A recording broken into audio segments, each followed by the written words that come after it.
Reality is both fractal and holographic in nature, featuring, in my opinion, the best physicist and scientist to explain this, Nassim Haramein. So I'm going to start off with a quote from the scientist saying, "It's really important for people to have a realization about the nature of reality."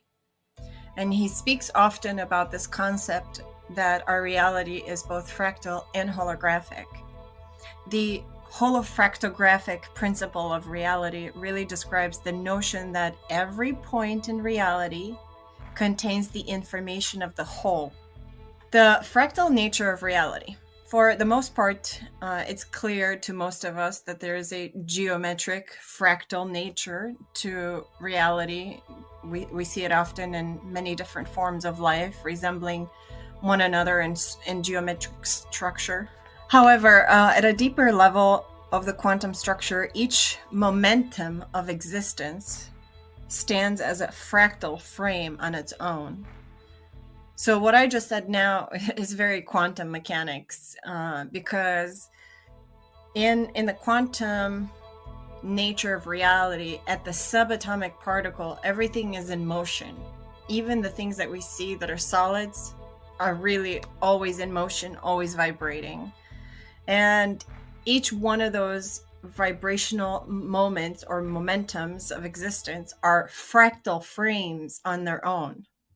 For now, though, I'll just mention that it is this fractal frame of experience or existence that allows us to tap into different life experiences or frames of experience by tapping into different fractals of dimensions, either through a specific timeline of frequency or a parallel fractal of frequency. So this can get a little bit complicated. Suffice it to say, there is a fractal nature to our reality, both in the geometric aspect of reality, but also in the way that reality exists at the quantum level and how it functions through quantum mechanics.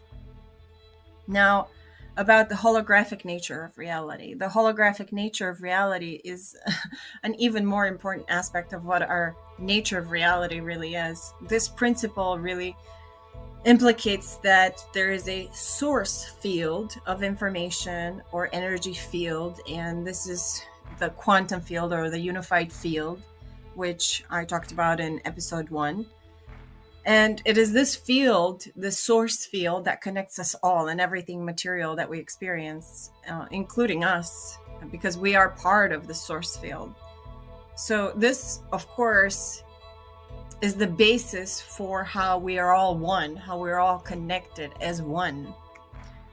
The implication is that the source material world, the energy that runs the material world, is in fact a source energy that feeds all the reality we experience in our world. Now, I'd like to introduce an audio recording that I personally made of a video that I watched with Nassim Haramein.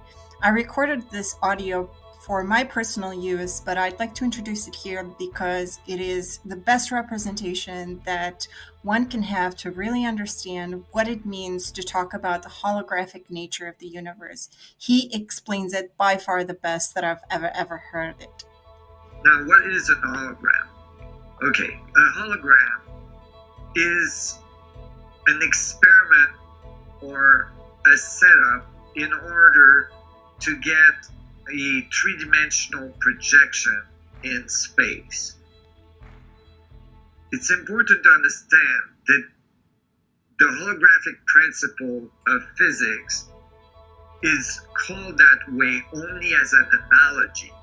And this is where people get mixed up, including physicists. And so I'm going to make a very distinct separation between a hologram that we make on Earth here and the universe having a holographic principle. Those are two different things. However, the hologram is a good analogy to most likely what the universe is. Now, I want to make sure I make this distinction again. It's not a holographic plate somewhere in the universe projecting a holographic creation. It is all of the interference pattern of space-time of the Planck field, creating the interference weaving of the information in the universe, producing this holographic effect. The fact that the universe is holographic is because of the natural behavior of the nature of the oscillation structure of the field that makes up our universe. However, in the development of the holographic principle in standard physics, we start the exploration with a famous physicist, David Bohm, which thought of the implicate and explicit order of creation as this structure in which creation contained every piece of information of the whole in every point. Every region contains the total structure unfolded within it. He thought that all of the information of the universe would be present in every point. And this, was described in his exploration of the holographic principle. This gives us a much different view of the structure of our world, the structure of our universe, and the holographic and as well fractal nature of our of creation. What's important to remember here is that creation appears to be the result of a flow of information in which each point contains the whole. The information, because there is smaller and smaller and smaller bits of information in each point, is conserved, and all of knowledge about the whole can be extrapolated from the part. For instance, in these equations we discovered, we literally were studying the proton. We were studying the proton using this equation, and we ended up extrapolating the mass of the universe, its temperature, its acceleration, and so on. So from the point of a proton, we learn about the whole universe. And so imagine what that means to you.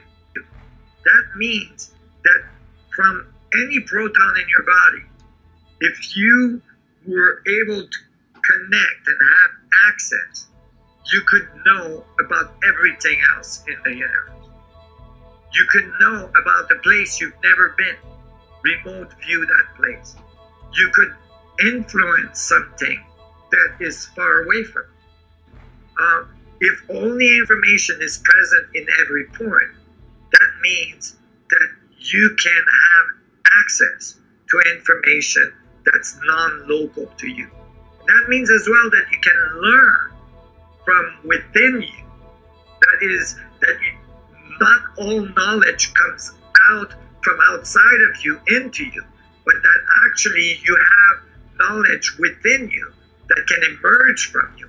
And that is the creative process. And that leads as well to understanding the source of awareness or consciousness.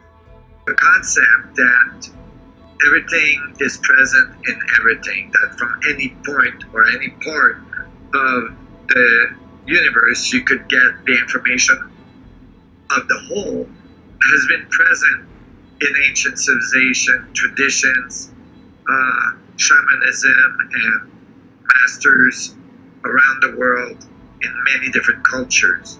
The concept of oneness has been there all along. There is a profound spiritual nature of implication in all this. It is telling us that we're all connected through a field of information, and that within us is the information of the whole. Nothing and no one is isolated, and we are one consciousness, connected, interconnected, independent, yet part of a collective experience. And as such, we have the ability within us to access this infinite amount of information that is part of the whole consciousness that we are embedded in as a whole.